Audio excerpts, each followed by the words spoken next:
League ने हमेशा की तरह अपना बयानिया तब्दील किया है। पहले ये 337 पोलिंग स्टेशन तक नून लीग को कोई एतराज़ नहीं। बात रीपोलिंग की नहीं है, बात इस हुकूमत की है जो हर किस्म की दोस्त धांधली करने पे तैयार है।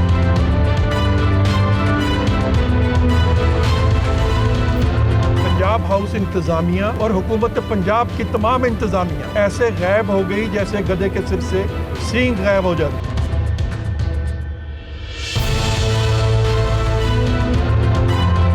प्राइम मिनिस्टर साहब का हमेशा ये बात रही है, वो इलेक्शंस को बिल्कुल गैर जानबदार और ट्रांसपेरेंट शफाफ बनाना चाहते हैं। वजीराबाद और डस्का में इलेक्शन चुराने की कोशिश की गई है।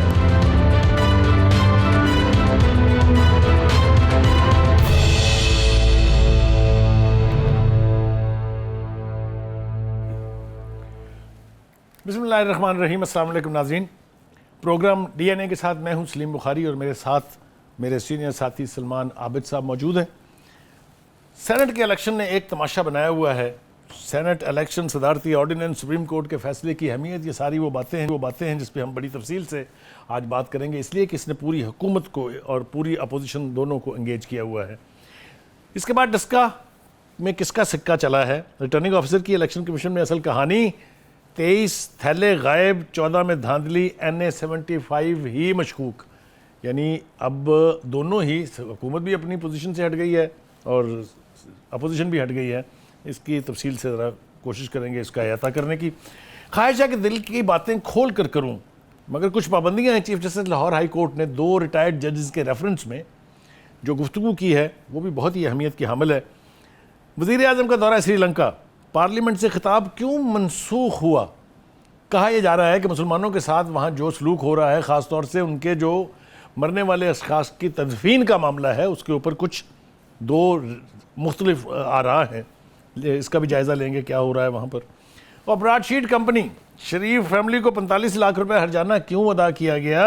उल्टी गंगा बह निकली है, गए थे नमाजें बख्शवाने, रोज़े गले पड़ गए हैं। इस सब कुछ के ऊपर बात करेंगे हम। इस पहले सेगमेंट में तो आएंगे हम सेनेट इलेक्शन के ऊपर। आबिद साहब के आज जो लक्षण है वो ठीक नहीं है, लगता है पूरी तैयारी में बैठे हैं, मेरी आज खैर नहीं है। जी सलमान, जो सेनेट के इलेक्शन के हवाले से हो रहा है, दोनों ही तरफैन जो हैं वो अपनी पहली पोजीशन से हट गई हैं। पहले नून लीग का मुतालबा ये था कि जी ये जो 23 हल्के थे ये मशकूक हैं जी, यहाँ पर ये 20 जो हैं वो डस्का के हवाले से बात कर रहा हूँ, इसके ऊपर बाद में करेंगे। लेकिन पहले सेनेट इलेक्शन का जायज़ा ले लें कि सेनेट इलेक्शन के हवाले से भी बहुत कुछ हो रहा है। यानी परवेज़ रशीद के कागजात नामजदगी जो है वो मुस्तरद हो जाते हैं, वाडा साहब जो हैं वो उनके मंजूर हो जाते हैं। अजीब व गरीब किस्म की कंट्रोवर्सी है, क्योंकि अगर आप दोनों के ऊपर इल्ज़ामात की नौयत देखें तो वो कुछ की कुछ है। फिर जनाब सरदार मोहम्मद रिंद साहब जो हैं तो PTI के, लेकिन PTI से सख्त नाला दिखाई देते हैं, इसलिए कि उन्होंने तो ये भी पूछ लिया कि सादत सिजरानी है कौन जो बलूचिस्तान के फैसले कर रहा है, जिसका पार्टी से कोई ताल्लुक नहीं है। इसी तरीके से उनका ख्याल ये है कि PTI को झटका लगने वाला है बलूचिस्तान से। अब अगर ये सारी गुफ्तगू को हम सम अप करें अगर, तो all is not well for PTI इन बलूचिस्तान। क्या देखें बुखारी साहब, अगर इन सारी ख़बरों को और अपोजिशन के बयानात को बुनियाद बना लिया जाए तो बज़ाहिर ऐसे लगता है कि जैसे सेनेट के इंतखाबात के जो नताइज हैं वो हुकूमत के ख़िलाफ़ एक बहुत बड़ा सेटबैक होंगे, एक बात। लेकिन अब देखिए होगा क्या। बात यह है कि ये तो है ना सारी प्रोपेगेंडा कैंपेन जिसको आप कहते हैं। हुकूमत में दरार है, हुकूमत में तकसीम है। अभी आपने बात की ना उनकी रिंद साहब की, आज ये लियाकत जतोई साहब ने भी इल्ज़ाम लगा दिया ना कि 35 करोड़ रुपए लेके जो है वो टिकट जो है बेचे गए, अब्दुल साहब को बेचे गए। अच्छा, अब सवाल ये है, हमारी एक सियासत का एक डायलेमा है। जो मैनेज हो जाता है ना, जिसको पार्टी नवाज देती है, जिसको पार्टी मुतमईन कर देती है, जिसको पार्टी टिकट जारी कर देती है, वो तो सब अच्छे की बातें करता है। और जिसको टिकट नहीं मिलता वो फिर यही बातें करता है। यानी अब उस दिन देखिए ना, लियाकत खट्टक साहब जो हैं कल तक खामोश थे, कोई उनको PTI के अंदर ग्रुप बंदी नजर नहीं आ रही थी। लेकिन जब उनको काबीना से निकाल दिया गया तो अगले दिन टीवी चैनल पे कहने लगे कि पूरी पार्टी जो है, और बल्कि बेशतर लोग जो है वो इमरान खान से नाराज। बात आपकी मैं काट रहा हूँ, ये आप दुरुस्त कह रहे हैं, लेकिन पहले सबसे कहा गया ये कि जनाब वहाँ पर तो वो हमारे भाई ने चूँकि सपोर्ट किया है नून लीग को, इसलिए हम इलेक्शन हार गए हैं। लेकिन फिर जब सेकंड थॉट आया तो अब वो जो परवेज़ खट्टक साहब हैं वो ये कह रहे नहीं जनाब, ये तो धांधली हुई है। अपना सूबा, अपना इलेक्शन कमीशन, अपनी पुलिस और इसके बावजूद धांधली हो गई। सवाल ये है, कहाँ खड़े सवाल हैं? ये है कि अब उन्होंने कोई जवाब तो पेश करना था ना अपना परवेज खटक फैमिली ने। उन्होंने धांधली की बुनियाद बना ली है। इमरान खान तो नहीं कह रहा धांधली हुई है, कोई हुकूमती वजीर तो नहीं कह रहा, परवेज खटक साहब कह रहे हैं ना। अब वो जस्टिफाई कर रहे हैं कि नहीं आप हमारी वजह से नहीं आ रहे, पीटीआई को कह रहे हैं हमें तो धांधली से हराया गया है। अब सवाल यह है कि अगर धांधली से हराया गया है तो क्या परवेज खटक साहब के पास वो सबूत हैं जो दे सकते हैं? लेकिन क्योंकि आपने सेनेट की बात की है, मैं आपसे ये कह रहा हूं, अभी आपने जिक्र किया परवेज रशीद साहब के कागजात जो है ना मुस्तरद हुए। देखिए बात यह है कि असूली तौर पे मैंने उस दिन भी आपके प्रोग्राम में कहा था कि सियासी फैसले सियासी बुनियादों पे होने चाहिए, लेकिन एक कानूनी सुकम जो है ना वो भी आपका पीछा करता है। अब आप बताइए 4 साल से पेंडिंग बिल थे, 3 नोटिस उनको इशू हुए, उनकी फैमिली से रिलेटेड, उनसे अपने से रिलेटेड, जो उन्होंने जमा नहीं कराए। आज जिस वक्त उन्होंने इलेक्शन ट्रिब्यूनल को कहा कि मैं ये पैसे जमा कराना चाहता हूं, उन्होंने कहा जब मुकदमा आपके पास आपका जेर समात हो ना तो फिर भी इसकी कोई अहमियत नहीं कि अब आपने जमा कराने नहीं कराने, ये आपको वक्त से पहले जमा कराने चाहिए। तो कोई दर्ज नहीं हुआ। मुकदमे से मुराद ये कि आप पे इल्जाम जो लगा, देखिए इल्जाम 2 साल तक ये पंजाब हुकूमत सोई हुई क्यों थी? उन्होंने मुतालबा क्यों नहीं किया इनसे? कोर्ट में क्यों नहीं गए? इनसे रिकवरी की कोशिश? यही सवाल तो आप परवेज रशीद साहब से भी करें ना कि इतने साल तक वो वाजिबात क्यों नहीं अदा कर रहे थे? देखिए वो तो डिफॉल्टर आप करार दे रहे हैं ना। डिफॉल्टर को इलेक्शन लड़ने की इजाजत मिलनी चाहिए। देखें सलमान साहब, all is not well in the state of Denmark. कैसे जनाब यूसुफ रज़ा गिलानी साहब फरमा रहे हैं कि मुझे तो यूं लगता है जैसे एस्टेब्लिशमेंट जो है वो न्यूट्रल हो गई है। वो तो आपको पता है जरदारी साहब ने कह दिया ना कि हमें यकीन दहानी कराई गई थी कि इस दफा एस्टेब्लिशमेंट आपको एक न्यूट्रल किरदार में नजर आएगी। अच्छा, अब वो न्यूट्रल किरदार जो है डस्का में उनको नजर नहीं आ रहा अभी तक। दूसरी बात यह कि सेनेट के जब इंतखाबात हो जाएंगे, रुक जाइए, राणा सनाउल्लाह ने तो कहा, हाँ। उसने कहा डस्का में इलेक्शन जो और जो वजीराबाद में और सियालकोट में जो हुआ है वहां चूंकि साथ नहीं थी, इसलिए देख लें उनका इसका मतलब है, इसका मतलब है कि अब पीडीएम का बयानिया जो एंटी एस्टेब्लिशमेंट था वो बदल गया है। आप ये कहना चाह रहे हैं? अब मसला अब ये हुआ कि अब एस्टेब्लिशमेंट कहीं नजर नहीं आ रहा। आपके कहने से तो मैं मानूंगा नहीं, मैं कह रहा हूं लेकिन उनके बयानात की रोशनी में ये मुझे क्यों लग रहा है, ये मैं क्यों कह रहा हूं, हम यहाँ बात क्यों कर रहे हैं, इसलिए कि डीजी आईएसपीआर ने 3 मरतबा प्रेस कॉन्फ्रेंस में ये कहा है कि फौज न्यूट्रल है, फौज को सियासत में ना घसीटा जाए, फौज का सियासत से कोई ताल्लुक नहीं। क्या ये काफी इंडिकेटर नहीं है कि जनाब एस्टेब्लिशमेंट जो है वो एक तरफ को हो गई है और इसीलिए इनको ये कुछ देखना पड़ रहा है कि अपने सूबे में सीट हार गए, यहाँ सारे बाई इलेक्शन हार गए। तो फौज हमेशा से कहती है ना कि हमारा सियासत से कोई ताल्लुक नहीं है। इतना कंसिस्टेंटली, इतना कैटेगोरिकली जो स्टेटमेंट है। अगर आपने यानी पीडीएम ने, अपोजिशन ने इस नुक्ते के ऊपर, इस बयानिए के ऊपर इत्तेफाक कर लिया है कि फौज का अब सियासत में कोई किरदार नहीं है, वो न्यूट्रल है, जो गिलानी साहब भी कह रहे हैं, आपने जैसे कहा कि राणा सनाउल्लाह साहब भी कह रहे हैं, और भी बहुत से लोग कह रहे हैं, मान लेते हैं। अब इसका मतलब है आज के बाद जो कुछ होगा, आज के बाद बुखारी साहब जो कुछ होगा फिर उसमें एस्टेब्लिशमेंट नहीं है, फिर आपकी तनकीद का जो पूरा जोर है वो हुकूमत पे होना चाहिए ना। लेकिन आज भी परवेज रशीद साहब ने क्या कहा है कि जिस बात की मुझे सजा दी गई है मैं वो बार बार करूंगा और मैं उससे बाज नहीं आऊंगा। मैसेज किसको है?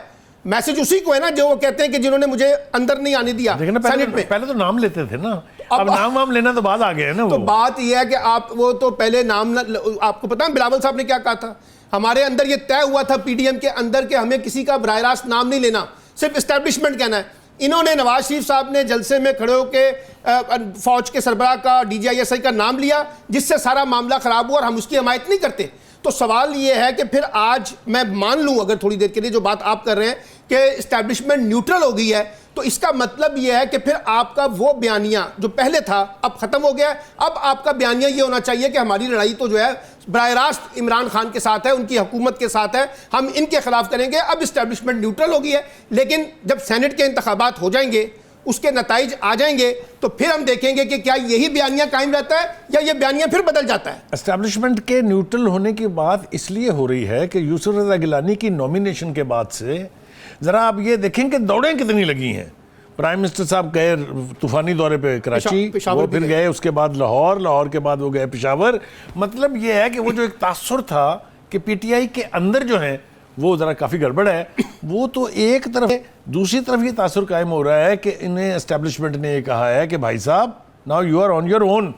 और ऑन योर ओन का नतीजा ये है कि सिंध में जितने बाई इलेक्शन हुए सारे अपोजिशन जीत गई, जो पंजाब में हुए ऑलमोस्ट सारे, ये एक डिस्प्यूटेड है ना, उसके ऊपर बाद में आएंगे। और इसी तरह से केपीके में अपनी सीट जो 100% थी वो भी हार गए। क्या ये काफी इंडिकेटर नहीं है कि एस्टैब्लिशमेंट जो है वो उसने कहा है कि भाईजान हुण आप भुगतो? लेकिन जरा आप इदादो शुमार उठा लें क्या 2018 के मुकाबले में 2021 के जो बाई इलेक्शन हुए हैं उसमें पीटीआई के वोट कम हुए हैं या ज्यादा हुए हैं? ये फिलॉसफी ना बेचें। क्यों? इलेक्शन या जीता जाता है या हारा अच्छा, जाता है। अगर आपने चाहे वो एक वोट से हो चाहे वो अच्छा, 1000 अगर आप वोट से जीतने हो। की बात करते हैं तो जो करम एजेंसी का इलेक्शन है वो पीटीआई ने जेयूआई से निश्चित जीती है।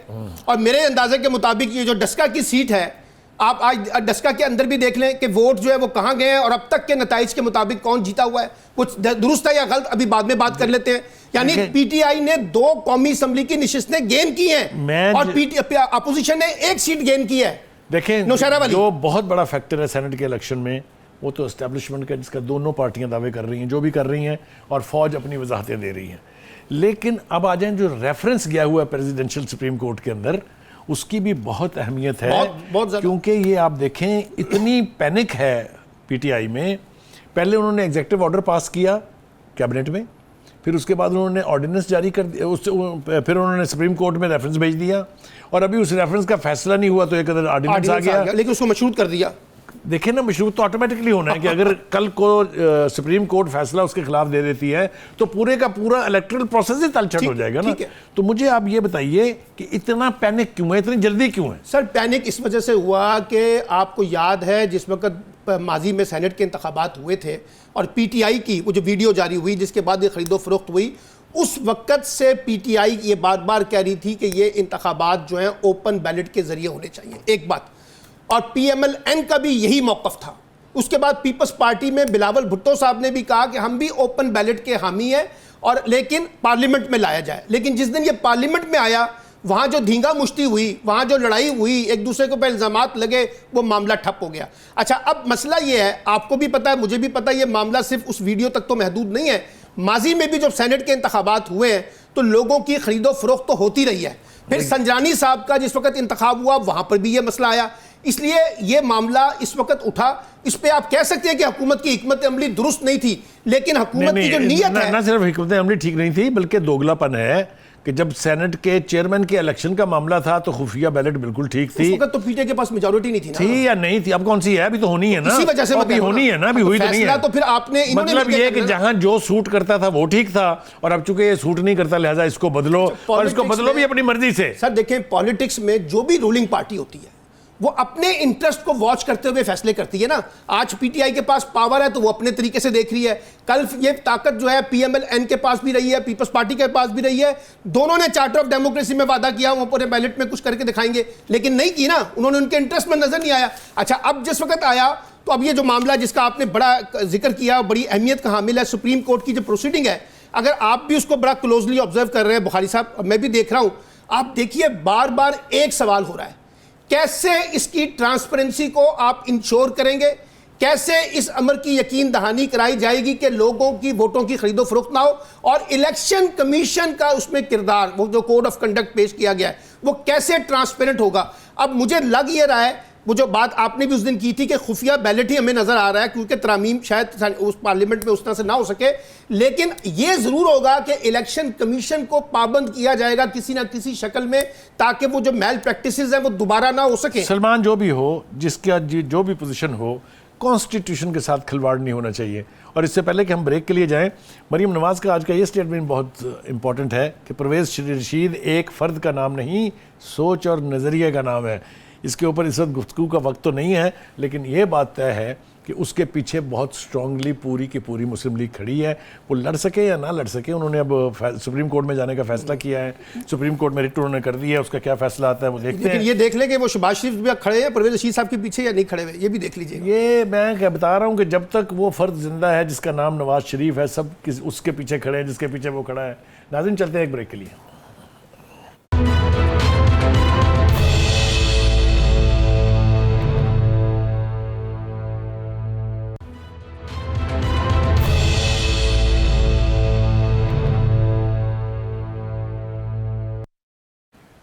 वेलकम बैक नाज़रीन।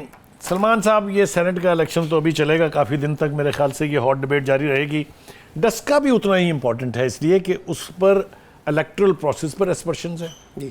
जो इंतज़ामिया है, चाहे वो मकामी है चाहे वो सूबाई है, उसके ऊपर एस्पर्शंस हैं, चाहे वो इलेक्शन कमीशन का इंस्टीट्यूशन है। टेस्ट है मेरे ख्याल से, कल भी हमने बात की थी इसके ऊपर कि ये टेस्ट केस है। अब जो सूरत हाल है वो ये है कि जो वहाँ का रिटर्निंग और प्रिजाइडिंग ऑफिसर्स थे उनके बयानात सामने आ गए। उन्होंने आगे कहानी तो बता दी है, और मेरा ख्याल से ये उनकी कहानी बताने की वजह है कि प्राइम मिनिस्टर साहब जो है उन 22-23 हल्कों में दोबारा इलेक्शन कराने पर आमादा है, लेकिन अब दूसरी तरफ ने अपनी पोजीशन बदल ली है। वो पहले इन हल्कों में दोबारा बाई इलेक्शन की बात कर रहे थे, अब वो कहते हैं कि जनाब हमें तो पूरा इलेक्शन दोबारा चाहिए। तो फैसला तो खैर इलेक्शन कमीशन ने करना है, और चीफ इलेक्शन कमीशन ने कह भी दिया है कि हम मामले की तय तक जाएंगे, अगर ऐसा लगा तो दोबारा इलेक्शन का तो पूरा री इलेक्शन हो सकता है। ये वो स्टेटेड पोजीशंस हैं। मुस्लिम लीग नून का कहना ये है, और ख़ास तौर से जो मरीम नवाज़ ने जो उन्हें बड़ी, उसे ऑफर भी कह सकते हैं आप, उसे वार्निंग भी कह सकते हैं, शराफत से सच सच बता दो, धांधली नहीं मुनज़्ज़म ऑपरेशन। ये बहुत बड़ा चार्ज है, बहुत सीरियस चार्ज है। इसको साबित करने के लिए खुद पाकिस्तान मुस्लिम लीग नवाज़ के पास क्या एविडेंस है, लेकिन वो जो बयानात हैं उनके वो बहुत डेंजरस हैं। क्या देख रहे हैं तुम कि इलेक्शन सिर्फ 14-15 हल्कों में होगा या पूरा इलेक्शन दोबारा होगा? बुखारी साहब, एक फ़र्क जो है ना PMLN में और इमरान खान में तो बड़ा वाज़ेह हो गया। इमरान खान साहब जो हैं वो एक प्लेयर हैं, डिफेंसिव और एग्रेसिव दोनों की साइंस को समझते हैं। ऐसा छिक्का मारा उन्होंने कल ये कह के कि जनाब जाओ कैंडिडेट को, मली साहब को, और 20 पोलिंग स्टेशन में दोबारा रीपोलिंग की दरख्वास्त दे दो, क्योंकि मैं तो शफाफियत के ऊपर यकीन रखता हूँ, मेरी सारी जद्दोजहद उसके ऊपर है। अब वो मुस्लिम लीग नून जो कल तक कह रही थी कि 20 पोलिंग स्टेशन के नताइज की बुनियाद पे सब हेरा फेरी की गई है, आज बयानिया ही बदल गया। देखो, आज नैरेटिव भी बदल गया सारा का सारा। एक छक्का मारना वो होता है जब आप बाउंड्री लाइन पर पकड़े जाते हैं। देखिए, पहले तो अगर आप वो जो डार साहब हैं, उस्मान डार साहब, उनके बयान ले लीजिए, और जो पूरी फौज है तर्जमानों की, चाहे वो फिरदौस शिकवान है, चाहे वो शहबाज गिल हैं, चाहे जो आज तो वो फयाजुल हसन चौहान साहब ने अपना भी हिस्सा बीच में डाल दिया है।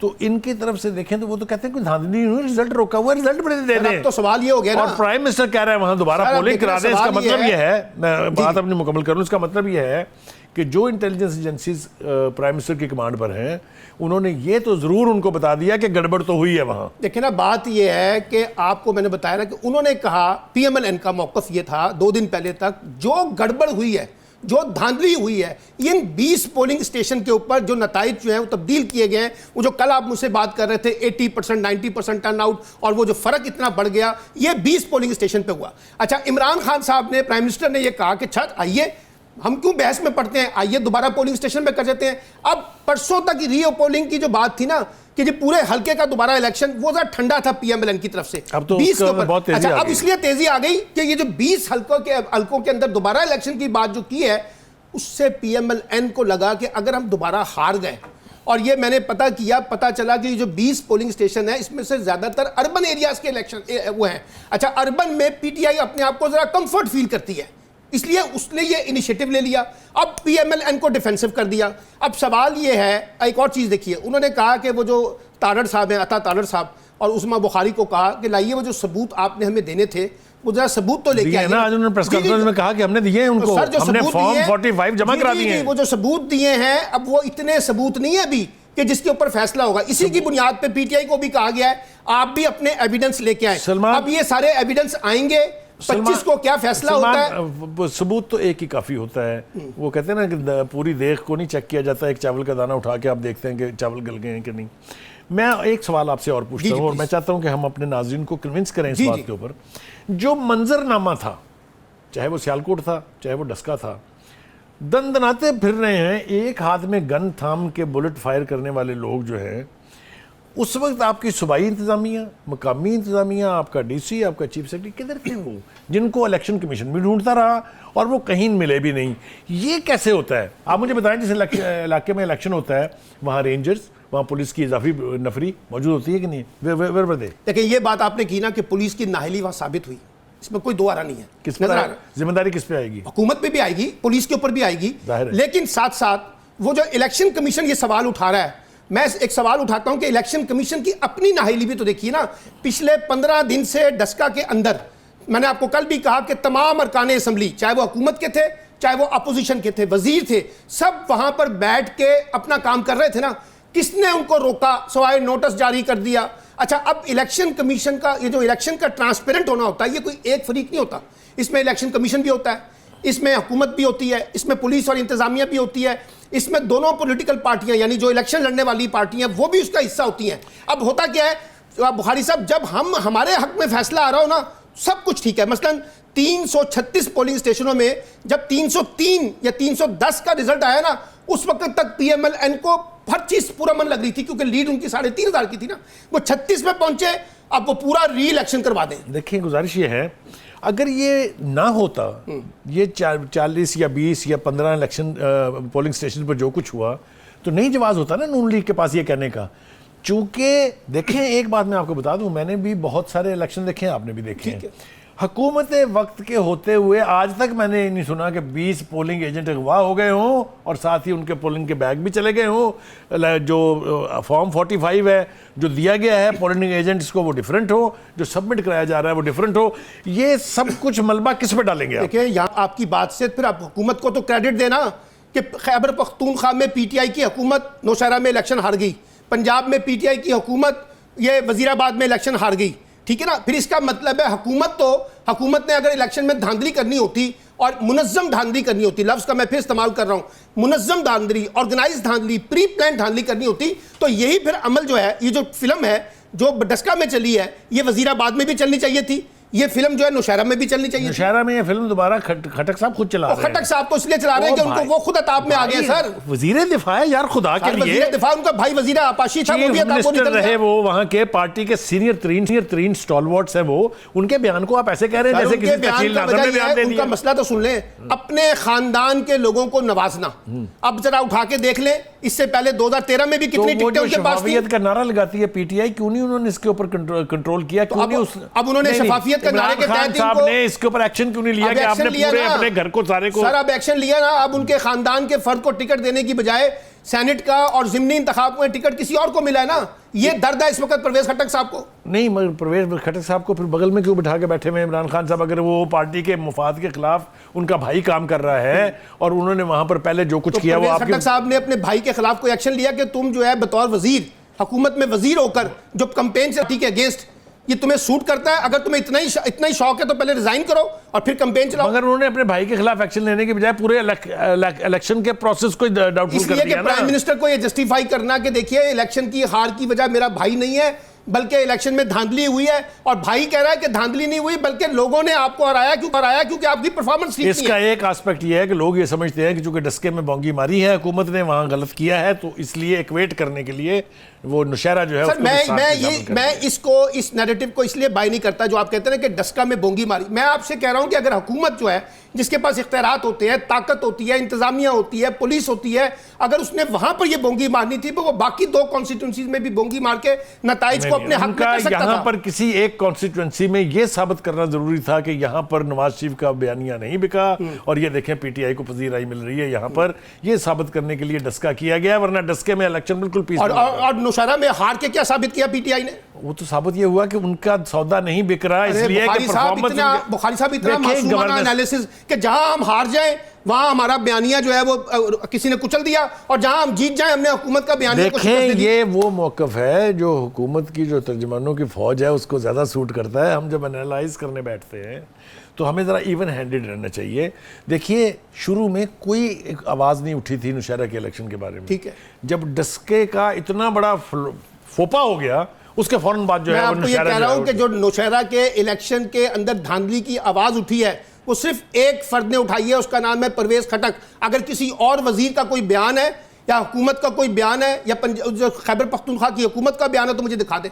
अब मैं आपको बता रहा हूं कि परवेज खटक इसलिए कर रहे हैं क्योंकि उनकी भाई को काबीना से निकाला गया ना, तो वो जस्टिफाई कर रहे हैं अपनी फैमिली को कि आप धांधली की वजह से हमारे। हमने तो सुना यह है कि ये लियाकत साहब जो है अलहदा इसलिए हुए थे कि उनके परवेज खटक के साथ, सर परवेज खटक के साथ इख्तलाफ है ना।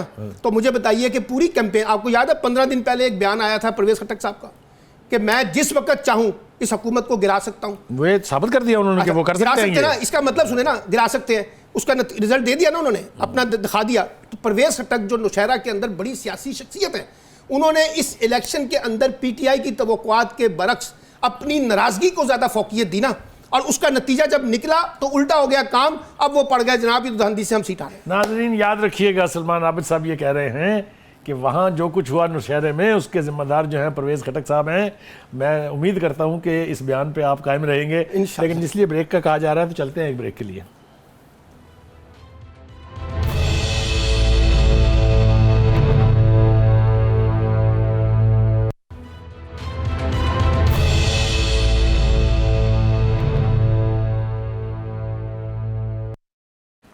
Welcome back after the break. इस सेगमेंट में हम बहुत ही सेंसिटिव इशू के ऊपर गुफ्तगू करने जा रहे हैं। सलमान आबिद साहब, लाहौर हाई कोर्ट के चीफ जस्टिस ने जो कुछ कहा वो पिंडी में 2 रिटायर्ड जजेस का जो रेफरेंस था उसमें खिताब कर रहे थे। पहले तो उन्होंने अपनी इस ख्वाहिश का इजहार किया कि मेरा दिल करता है कि मैं खुल के बातें करूं, मगर जो उन्होंने इश्यूज उठाए हैं वो बहुत अहम है। वो ये कह रहे हैं कि ये जो रिवाज है हमारे यहाँ के दादा केस करे और पोता उसको परसू करे, यानी उसके नताइज जो है वो देखे, ये इंसाफ की नफ़ी है। वो कहते हैं ना, प्रोवर्बियल सेइंग है, justice delayed is justice denied. तो देर से किया गया इंसाफ जो है ना इंसाफ करने के मुतरादिफ है। ये बिल्कुल कॉन्सेप्ट अपनी जगह ठीक है, लेकिन जब एक अहम ओहदे पर फायज शख्स sitting chief justice of Lahore high court अगर वो ये कह रहे हैं तो हमारे निज़ाम में ख़राबी कहाँ है? सर, निज़ाम में ख़राबी ये है कि अब आप देखिए कि आप हर इदारे को उठा के देखें, लेकिन क्योंकि हम यहाँ जुडिशरी की बात कर रहे हैं, हमारी लोअर जुडिशरी से लेके ख़ास तौर पे ऊपर तक हम बहुत से मामलात में देखें तो बुनियादी जो फ़र्क है ना जी, वो इंसाफ, स्पीडी इंसाफ के हसूल के हवाले से है। ये जो आज चीफ जस्टिस साहब ने अपना गिला किया है, इससे पहले माफी ज़मीर बयान किया है उन्होंने, मेरे ख्याल से बड़ी कन्विक्शन के साथ बोले हैं। वो दुख है ना, क्योंकि जब वो सुनते हैं, लोगों से सुनते हैं, लोगों की आवाज़ों को सुनते हैं, लोगों का तबसरा सुनते हैं मुख्तलिफ इदारों का, कि सबसे ज़्यादा तनकीद ये होती है कि हमारा अदालती निज़ाम जो है ना वो इतना सुस्त है, मतलब डिले नंबर 1, फिर उसमें जस्टिस का पहलू कहाँ रह जाता है, और फिर उसमें ख़ास तौर पे जब इंसाफ मिलता है, यानी बदकिस्मती देखिए बुखारी साहब, बाज़ औक़ात इंसाफ ऐसे मिला है कि आज इस शख्स को बाइज्जत बरी किया जाता है, पता चलता है वो शख्स तो 6 महीने पहले मर गया है एक जुर्म के अंदर। ये तो बदतरीन मिसाल है। इसलिए मैं कह रहा हूँ ये जो बुनियादी बात उन्होंने की है ना, कहा कि मेरा दिल करता है कि मैं वकला के साथ बैठ के बात करूं, वजह यह है कि आप अपने अदालती निज़ाम को कैसे ठीक करें। इमरान खान साहब ने बड़े जोर देकर कहा था कि वो अदालती इस्लाहात लाएंगे। दो बातें इस हवाले से की जा सकती है। एक तो यही कि आप ये जो रिफॉर्म्स आनी थी जुडिशल सिस्टम में वो कहाँ गई, एक सवाल तो ये अपनी जगह मौजूद है, इस पर बात करते हैं।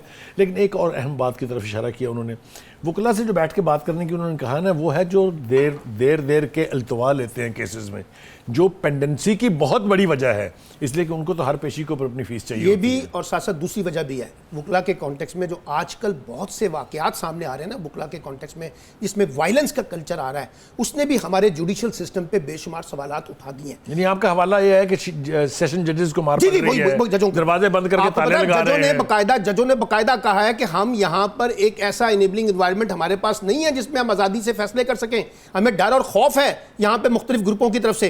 तो एक वो भी फैसले जो बात की गई है, इसी में अगर आप मुझे इजाजत देंगे तो मैं ऐड करूंगा, जो इस्लामाबाद हाई कोर्ट में अतर मिनल्ला के साथ हुआ, इसकी तो कोई मिसाल नहीं मिलती है हमारी तारीख में। मैं कह रहा हूं कि एक तरफ वो जो आपने कहा कि इंसाफ का डिले, दूसरे नंबर पे जो एक वकला ने जो जिस किस्म का कल्चर बना दिया है, यानी अपनी मर्जी के मुताबिक फैसले, अपनी मर्जी के मुताबिक एक मामले को चलाने का जो अमल है, उससे फिर ये सारा मामला खराब हो रहा है। और आप अंदाजा लगाइए हमारी जुडिशरी के ऊपर भी ये सवालात उठते हैं ना, क्योंकि बार और बेंच का जो आपस में बाहमी ताल्लुक है, अगर आप उसको ट्रांसपेरेंट नहीं करेंगे तो आप अपने इदारे की लेजिटिमेसी कैसे मेंटेन कर सकेंगे? चीफ जस्टिस का तो मुझे मालूम है जिन्होंने इस ख्वाहिश का इजहार किया था, पहले इफ्तिखार चौधरी साहब, उसके बाद साकिब निसार, और अब आज के जो चीफ जस्टिस हैं वो भी ये कह रहे हैं कि बार के साथ ऐसी इक्वेशन बननी चाहिए कि स्पीडी डिलीवरी ऑफ जस्टिस जो है वो मुमकिन हो। सर, ये जुडिशियल एक्टिविज्म भी स्पीडी रिकवरी ऑफ जस्टिस के कॉन्टेक्स्ट में होना चाहिए ना।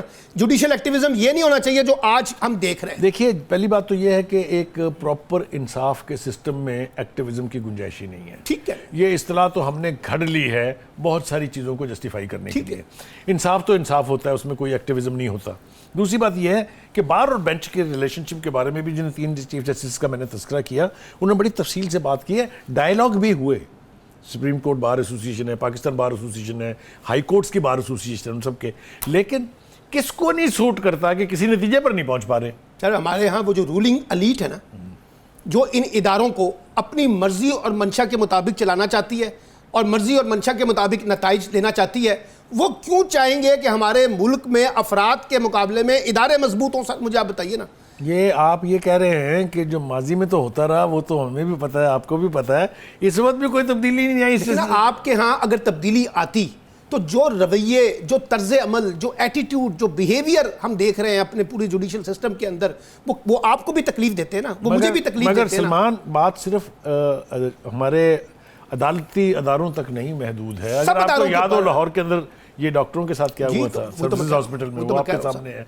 उससे पहले मुल्तान में क्या हुआ था जब पुलिस नए को चैम्बर्स पकड़- बनाए पुलिस गए, को जो पकड़ के मारा गया वो भी फिर हमने पुलिस के देखा। साथ जो वो कुछ भी हुआ, साहिल यार के साथ जो ये ऊपर किसी के कान में जूं क्यों नहीं रेंगते यार, खुदा के वास्ते।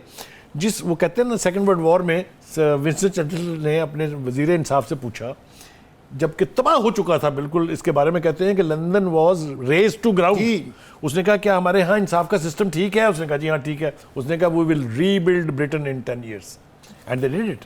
यहाँ इंसाफ का सिस्टम जिस मुआशरे में ठीक होगा, लेकिन ये वहाँ तो इंसाफ का सिस्टम किसने ठीक करना था बुखारी साहब? हम ये बात तो कर देते हैं मासूमाना अंदाज में कि सिस्टम ठीक होना चाहिए। सिस्टम को ठीक करना था हमारे हुक्मरान तबकात ने ना, जो भी हुकूमत में आया है, जो भी जमात हुकूमत में आई, यहाँ पे फौजी इक़्तिदार भी रहा। लेकिन जब आप हुकूमत में होते हैं तो आप इदारों की इस्लाह करने की बजाय, इदारों को संवारने की बजाय, इदारों में शफाफियत पैदा करने की बजाय, इन इदारों को अपनी मर्जी के मुताबिक चलाकर अपने मुखालफिन के खिलाफ इसे बतौर हथियार इस्तेमाल करते इसका हैं ना। मतलब ये है कि माजी के चोर डाकू हों या नया पाकिस्तान बनाने वाला प्राइम मिनिस्टर इमरान खान हो, बात एक ही है। सर बात ये सबके ना रवैये एक से है। बात ये ना कि चाहे वो आज के हुक्मरान हो चाहे माजी के हुक्मरान हो, मैं ये कह रहा हूं अगर आपने इदारों को मजबूत बनाना है, और आपने जिन मुल्कों की मिसाल दी है ना बुखारी साहब, वहां इदारों की हुक्मरानी है, बिल्कुल ठीक है। यहाँ इदारों को हुक्मरान कर दें, आपके निजाम ठीक हो जाएगा। हम सिर्फ दुआ कर सकते हैं और खान साहब को याद करा सकते हैं कि आपने वादा किया था कि रिफॉर्म्स लाएंगे। अगर लेट सही अब भी इस तरफ तवज्जो दे लें तो शायद पाकिस्तान का निज़ाम बेहतर हो जाए। प्राइम मिनिस्टर 2 रोज़ा दौरे पर कोलंबो पहुंच गए हैं जनाब जी, लेकिन उस दौरे के हवाले से दो बातें बहुत अहम है। एक तो ये कि उन्होंने पार्लियामेंट से खिताब करना था और वो यूं महसूस हो रहा है कि शायद वो मनसूख हो गया है। ऐसा क्यों हुआ है? 2-3 बातें इस हवाले से भी कर देते हैं। एक तो ये कि वहाँ पर जो मुसलमान रहते हैं वो समझते हैं कि वो इंटरनेशनल मुस्लिम कम्युनिटी का हिस्सा है, लिहाजा वो हर मुस्लिम लीडर की तरफ ऐसे देख as if he is their leader. या तो एक तो तवक्कात वाबस्ता करने के हवाले से उनका ख्याल ये है कि शायद जो वहाँ पर इस वक्त मसला चल रहा है, और वो है ख़ास तौर से जो मुसलमान लोग इंतकाल कर जाते हैं उनकी तदफीन का, उसकी इजाज़त नहीं है वहाँ पर। तो लगता ये है कि जो मुज़ाकरात होंगे उसमें ये इशू सामने आएगा। और ख़ान साहब ऑब्वियसली स्टॉलवर्ड्स हैं, ख़ासतौर से जनूबी एशिया में तो बहुत बड़ी टावरिंग पर्सनैलिटी है, और श्रीलंका के साथ पाकिस्तान के ताल्लुकात हिस्टोरिकली बेहतर रहे हैं। हमेशा से। अगर आपको याद हो कि जिस दहशत गर्दी से जान छुटी है इस कोलंबो की और श्रीलंका की, उसमें पाकिस्तान की मुसल्लह अफवाज का रोल कोई अंडरमाइन नहीं कर दो सकता। बातें और से, एक तो ये कि ये इम्कानी मंजरनामा था कि शायद प्राइम मिनिस्टर जो है वो वहाँ पर खिताब करेंगे पार्लियामेंट से, ये कोई तस्दीक नहीं की वजारत यानी खारजा आपका ख्याल है कि आइटनरी का हिस्सा नहीं था, एक बात था, इम्कान था। दूसरी बात सुने, आपने एक वजह बता दी। दूसरी वजह यह थी कि जो प्राइम मिनिस्टर है ना वो अमूमी तौर पे इंटरनेशनल फोरम जो है ना वो कश्मीर के कॉन्टेक्स्ट में इस्तेमाल करते हैं। अच्छा, जो श्रीलंका की और भारत की जो रिलेशनशिप है, श्रीलंका ये भी नहीं चाहता था कि एक पार्लियामेंट के इजलास से प्राइम मिनिस्टर जब गुफ्तगू करें तो वो मुसलमानों के कॉन्टेक्स्ट में जो मुकदमा हमेशा उजागर करते हैं और उसमें वो कश्मीर का जिक्र ले आएं और भारत पे तनकीद करें और श्रीलंका और भारत के ताल्लुकात पे कुछ सवालात उठें कि आपने उनको मौका क्यों दिया वहाँ पे बैठ के। ये भी एक वजह। मुझे इजाज़त दीजिए करेक्ट करने की। मेरा नहीं ख्याल कि हिंदुस्तान के और श्रीलंका के ताल्लुकात बहुत एनविएबल हैं, काफी बिटरनेस रही है, आपको मालूम है, लेकिन वो नहीं चाहेंगे कि इस मौके के ऊपर टाइगर्स को वो सपोर्ट करते रहे हैं, लेकिन वो ये नहीं चाहेंगे कि इस मौके पर मकबूजा कश्मीर की जो सूरत हाल पे प्राइम मिनिस्टर वहां पे गुफ्तगू करके उनके लिए और ज्यादा मसाइल पैदा लेकिन करके अगर ऐसा हो हिंदुस्तान के जाता और या अगर ऐसा अब भी हो जाए तो ये एक प्लेटफॉर्म मिल जाएगा प्राइम मिनिस्टर को कश्मीर की बात करने के लिए, और इंटरनेशनल हलकों में ये आवाज़ जो है वो सुनी जाएगी। मैं एक बात और कहूँ, देखिए साउथ एशिया जो है जिसमें सार्क कंट्रीज़ के हवाले से ख़ास तौर से बात करते हैं, हिंदुस्तान जो है लीडिंग मुल्क है, उसके बाद नंबर 2 हम हैं। हिंदुस्तान के किसी एक हमसाये के साथ ताल्लुकात मुझे ठीक बता दें जिसके साथ हो।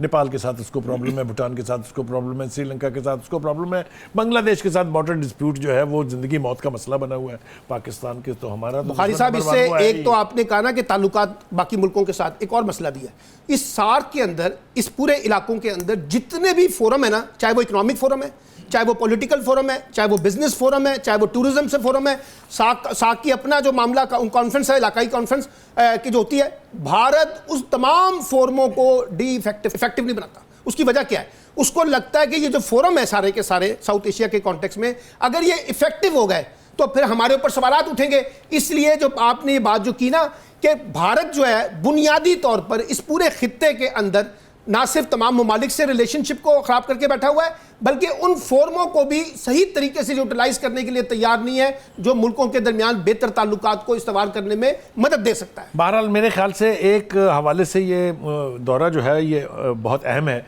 क्योंकि हमारे तमाम बाकी के सार्क मुल्कों के साथ ताल्लुकात बहुत आइडियल हैं, ख़ास तौर से हिंदुस्तान को छोड़ के बाकी सब के साथ वर्किंग इक्वेशन मौजूद है, ताकि बांग्लादेश के साथ भी शुरू हुई है अगर आप देखें तो। नाज़रीन, कहा जा रहा है एक ब्रेक के लिए, ब्रेक से वापस आएंगे तो आखिरी सेगमेंट में कुछ और अहम मौज़ूआत पे गुफ्तगू करते हैं। चलते हैं एक ब्रेक के लिए।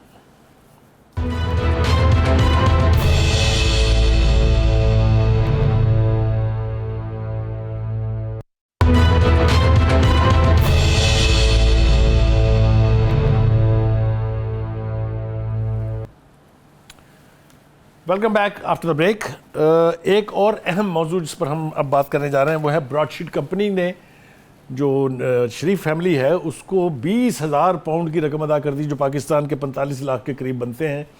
रकम जो है वो मैटर नहीं करती है, असल बात यह है कि जिसके खिलाफ आप ब्रॉडशीट को हायर कर रहे थे उसने उसके वकला को इतने पैसे अदा क्यों कर दिए और चुपके से क्यों कर दिए हैं। मगर इससे पहले कि मैं और सलमान इसके ऊपर बात करें, हमारे साथ हमारे 24 न्यूज़ के नुमाइंदे असद अली मलिक साहब लंदन से हमारे साथ मौजूद हैं। वेलकम असद अली मलिक। जी sir, thank you very much. देखिए, गुजारिश ये है कि हम बात कर रहे हैं ब्रॉडशीट कंपनी के हवाले से जो पेमेंट की है उन्होंने नवाज शरीफ के लॉयर्स को, 20,000 पाउंड की रकम है। हम तो यहाँ ये समझ रहे थे कि हुकूमत जो है वो तुली बैठी है कि नवाज शरीफ कंपनी को कोने से लगा के हटेंगे, लेकिन ये सब कुछ उल्टी गंगा कैसे बह गई है।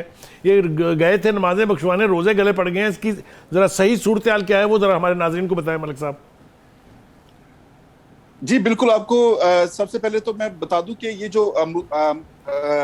जो ब्रॉडशीट के साथ जो मुआहिदा था ये नैब के साथ 2000 में किया गया था और उसके बाद फिर नैब ने ब्रॉडशीट के साथ ये मुआहिदा ख़त्म कर दिया था, एक तरफा मुआहिदा ख़त्म कर दिया था 2003 में। उस वक्त से ब्रॉडशीट जो है ये मामला लेकर अदालत में मौजूद रही है और अब तक यानी 2018 तक ये मामला अदालत में मौजूद रहा और उसमें बड़े उतार चढ़ाव आए हैं। उसमें बहुत सारे लोग जो थे नैब के जो चेयरमैन नैब थे, जिसमें मुनीर हफीज साहब थे, जिसमें खालिद मकबूल साहब थे और जिसमें फारूक आदम साहब थे, वो भी इस सारी सूरत हाल में मुंसलिक रहे हैं, मुलविस रहे हैं। लेकिन किसी ने भी इस ब्रॉडशीट का जो है वो उसके साथ ना डील की, ना उनसे आउट ऑफ कोर्ट सेटलमेंट की कोशिश की और ना ही कोई ऐसी जद्दोजहद या कोशिश की जिससे ये मामला जो है वो रुक सके।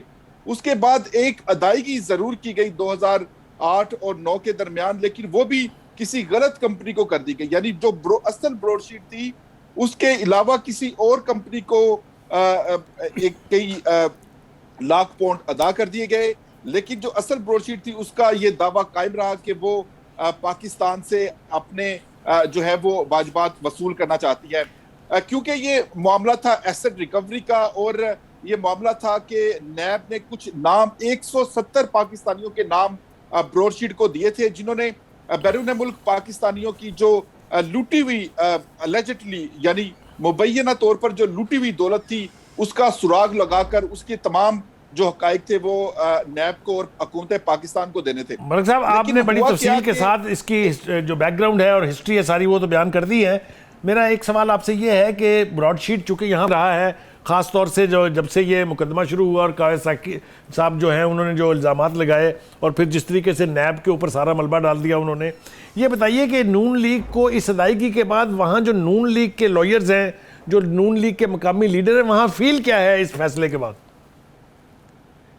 जी इस फैसले के बाद वहाँ पर एक तरह से जश्न का समा है। आज की जो ताज़ा तरीन सूरत हाल है वो मैं आपको बता दूं कि आज बहुत सारे कारकुनान जो हैं वो स्टैंड ऑफ हाउस जहाँ पर हसन नवाज का दफ्तर है वहाँ पर जा रहे हैं और वो नवाज शरीफ साहब को फूलों का गुलदस्ता पेश कर रहे हैं। उसके बाद मिठाई भी आज तकसीम करेंगे। वहाँ पर जो मुस्लिम लीग नून के कारकुन हैं, जो मुस्लिम लीग नून के जो अंदरूनी हल्के हैं जिसमें शरीफ फैमिली है, वो बड़ा मुतमईन है इस तमाम तर सूरत हाल के ऊपर और वो खुद अपनी खुशी का इजहार भी कर रहे हैं। और जब भी उनसे ब्रॉडशीट के बारे में बात करते हैं, आज आपने देखा कि मरियम नवाज ने भी खुद ट्वीट किए हैं और अपनी खुशी का इजहार किया है। यहाँ पर भी जो हुसैन नवाज हैं, जो हसन नवाज हैं, जो साहबजादे हैं नवाज, इवन के खुद नवाज शरीफ साहब भी इसके ऊपर अपना रद्द-ए-अमल दे चुके हैं इस फैसले के ऊपर और खुशी का समा है एक मुस्लिम लीग नून के अंदर। और इसके साथ साथ एक आपको ये बताते चले सलीम बुखारी साहब के एक जो मोराल गिर रहा था मुस्लिम लीग नून का, जिसके बारे में वज़ीर आज़म पाकिस्तान इमरान खान ने एक हवा कायम किया था कि ये करप्ट लोग हैं, चोर लोग हैं और इन्होंने करप्शन की है, उसको बड़ा आज धचका लगा है। और आज जो मुस्लिम लीग नून है वो ये कह रही है कि ना हम करप्ट हैं, बैरूनी अदालतों ने हमें सुरखरू किया है, और अगर अदालतें पाकिस्तान में गैर जानिबदार हों तो हम इन तमाम जो मुकदमात में हमें सजा दी गई है, हम उसमें बेगुनाह साबित हो सकते हैं। बहुत बहुत शुक्रिया आपका असद अली मलिक साहब, आपने बड़ी तफसील के साथ जो सूरत हाल है उसको मतलब में दरिया को बंद कर दिया है। हम आपसे वक्फे वक्फे से इस हवाले से अपडेट लेते रहेंगे। जी सलमान अहमद साहब, आपने गुफ्तगू सुन ली, हमारे नुमाइंदे थे असद अली मलिक साहब, 24 न्यूज़ के नुमाइंदे हैं वो, वहाँ पर उन्होंने बड़ी तफसील के साथ ये दो बातें मैं आपसे पूछना चाहता हूँ। एक तो इस गुफ्तगू पर अगर आप तबसरा करना चाहें तो आप कर सकते हैं। दूसरा ये कि यहाँ प्राइम मिनिस्टर साहब ने एक यानी कमेटी बनाई थी, बल्कि कमीशन बनाया था, जिसमें अजमत अली शेख अजमत सईद साहब जो हैं वो कर रहे हैं। उस हवाले से क्या आप देखते हैं? और एक उन्होंने अपनी मिनिस्ट्रियल कमेटी भी बनाई थी कि वो भी देखे ये कि ये इसके अंदर क्या हुआ है। क्या आपकी क्या what is your take on it? की अदायगी हुई है ना पीएमएलएन को, ये एक लीगल ऑब्लिगेशन था जो उन्होंने अपने डॉक्यूमेंट वापस लिए हैं ब्रॉडशीट कंपनी ने, जिसकी बेसिस पे उनको ये 48 लाख रुपए वापस करने पड़े। इससे कहीं ये साबित नहीं होता कि कोई उनको जो है ना बरी कर दिया। नहीं, एक हवाला और है कि इसी कोर्ट ने कहा है कि इवेंट्स फील्ड आइंदा कभी किसी प्रोसीडिंग का हिस्सा नहीं बन सकेगा। सवाल ये है कि वो जरा थोड़ा सा सब्र कर ले पीएमएलएन वाले और नवाज शरीफ साहब भी।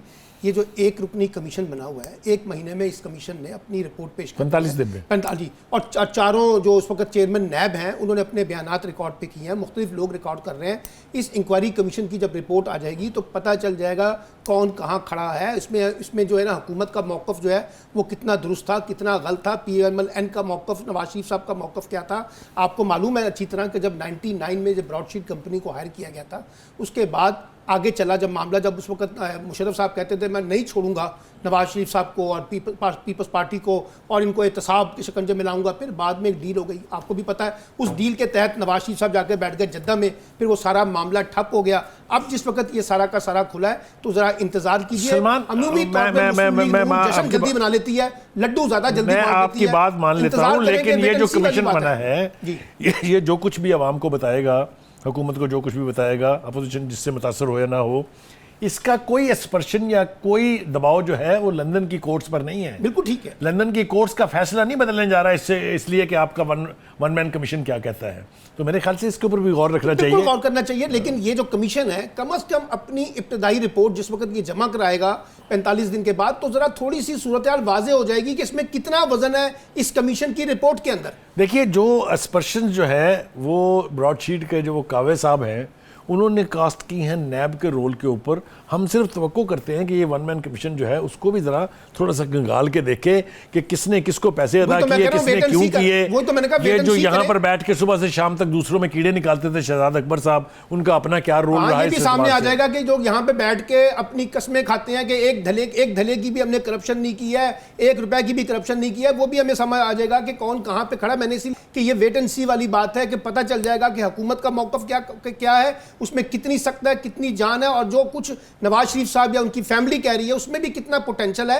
ये सारी बातें आने वाले दिनों में हमें सामने आ जाएंगी कमीशन की रिपोर्ट से। ये नारों के तौर पर तो बहुत सारी बातें हमने पहले भी सुनी हैं। असल बात यह है कि अदालतों के अंदर आपने साबित क्या किया है, चाहे वो पनामा के केसेस थे, चाहे उसके बाद बनने वाले केसेस थे। इंतहाई जुर्रत के साथ पीटीआई ये बयान कर देती है और उसके वकला और उसके जो स्पोक्स पर्सन है कि हमने कोई केस नहीं बनाया। इसमें कितनी हकीकत है आपको भी पता है, मुझे भी पता है। मेरा ख्याल है आने वाले दिनों में प्रोग्राम के अंदर इसको डिस्कस करेंगे। नाज़रीन, वक्त ख़त्म हुआ चाहता है, मुझे और सलमान आबिद साहब को इजाज़त दीजिए। इंशाअल्लाह कल आपसे फिर मिलेंगे। अल्लाह हाफ़िज़।